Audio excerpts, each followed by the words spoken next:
Hello दोस्तों, आज हम आपको बताएंगे सिलाई मशीन सुई क्यों तोड़ रही है। इसके 3 कारण हैं सिलाई मशीन के सुई तोड़ने के। तो आज हम आपको वही बताएंगे। ये हमारे पास आई है मशीन, इसमें शिकायत है कि सुई तोड़ रही है बार बार। तो हम इसे देखते हैं। ये देख सकते हैं हमारी सुई मुड़ गई है।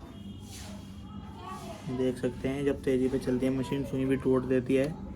ये देख सकते हैं हमारी सुई कहाँ पर आ गई है, मोड़ दी है मशीन ने सुई। तो आज हम आपको बताएंगे इसे सही कैसे करने हैं इस कमी को। तो आज हम आपको वही बताएंगे।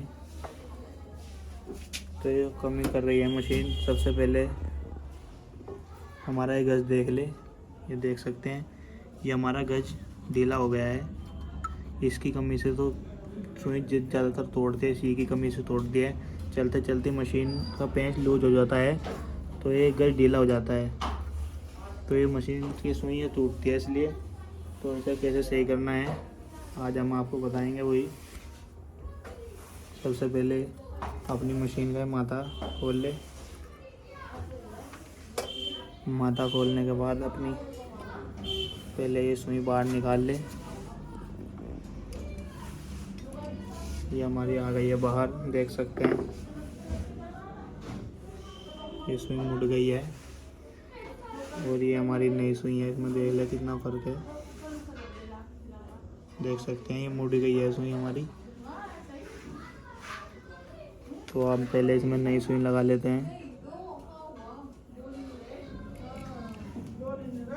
हमारी सुई भी सीधी होनी चाहिए।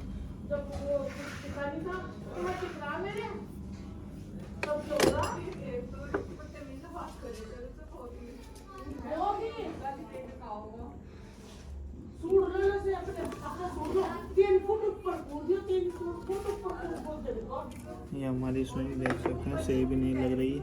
तो इसे मशीन की सुई सीधी लगानी चाहिए। आप अपनी मशीन की सुई सीधी लगाइए। देख सकते हैं हमने सुई लगा ली है।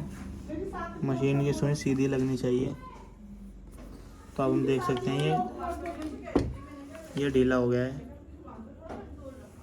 तो इसे सही करेंगे। इसे सही कैसे करना है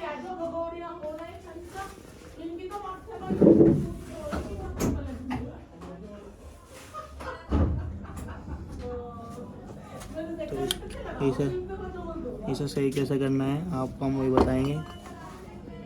तो ये देख सकते हैं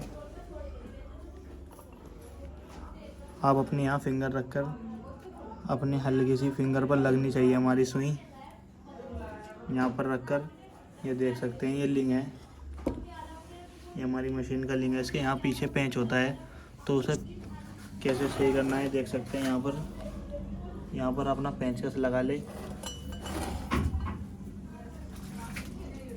पेंचकस लगाने के बाद हमारा लिंग ये नीचे करके अपनी सुई यहाँ पर अपनी फिंगर पर सुई रखकर आप यहाँ से पेंच कस ले। ये हमारा पेंच कस गया है, देख सकते हैं। अब ये जाम हो गया है।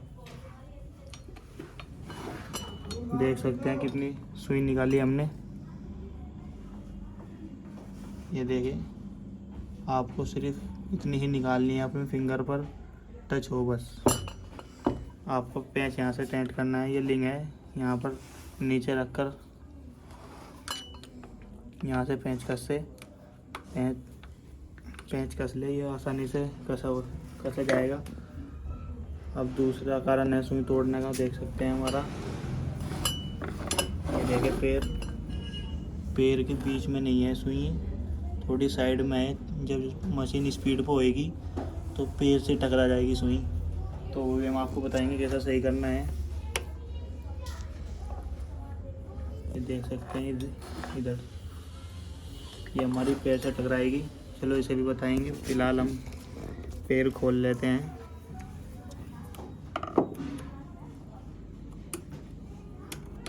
ये हमारा आ गया है पैर बाहर। और तीसरा कारण है, देख सकते हैं पड्डी में सुई लग रही है। ये देखिए पड्डी से सुई लग रही है। अब देख सकते हैं साइड में सुई लग रही है हमारी पड्डी में। ये देख सकते हैं परे नहीं हो रही है, इधर सुई टकरा रही है। तो उसे बीच में कर ले आप। इसे बीच में कैसे करेंगे, हमारी सुई इस साइड लग रही है अगर, तो आप इस साइड चोट मार ले। आपको सुई बीच में रखनी है। जब अब देख सकते हैं हमारी सुई थोड़ी पीछे आ गई है मशीन की पट्टी के, तो आप सामने चोट मार ले।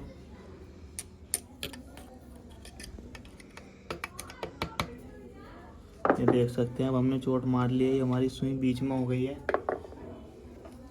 जब आपकी सुई बीच में आ जाए तो आप पेंच कस ले। ये देख सकते हैं अब हमारी सुई बीच में आ गई है पट्टी के। देखिए दोनों तरफ से हमारी सुई बीच में होनी चाहिए पट्टी के बीच में होएगी तो हमारी सुई इधर भी नहीं टकराएगी, इधर भी नहीं टकराएगी, वरना चलते चलती मशीन सुई टकरा जाती है। जब स्पीड से चलती है मशीन तो सुई टकरा जाती है पट्टी से, इस कारण सुई भी तोड़ती है और मुड़ जाती है बाजी बार, जैसे कि हमारी सुई मुड़ गई थी। तो अब हम पैर लगा लेते हैं। ये 3 कारण होते हैं सुई तोड़ने के। अब हम अपनी मशीन का पैर लगा लेंगे।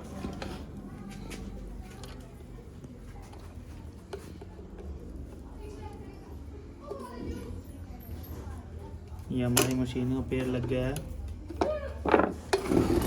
अब देख सकते हैं पैर थोड़ा साइड में आ रहा है, इसे कैसे सही करेंगे। ये देखिए साइड में है पैर।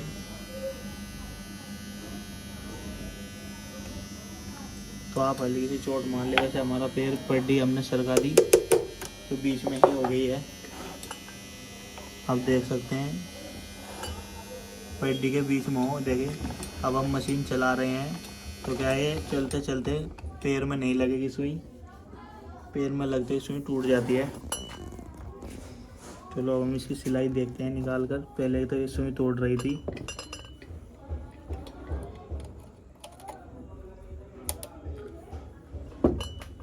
मशीन का ही माथा लगा लेते हैं।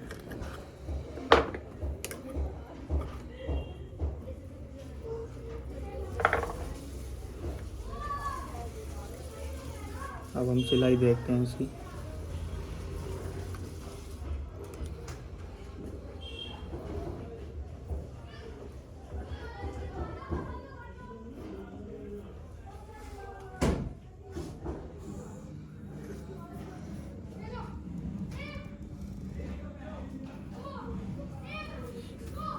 अब हम देखते हैं मशीन हमारी सिलाई सुई नहीं तोड़ेगी। अब हमने सेटिंग आपको बता दी है कैसे करनी है। बस ये 3 ही कारण होते हैं मशीन के सुई तोड़ने के। अब हम इसी कपड़े पर देखेंगे चलाकर मशीन।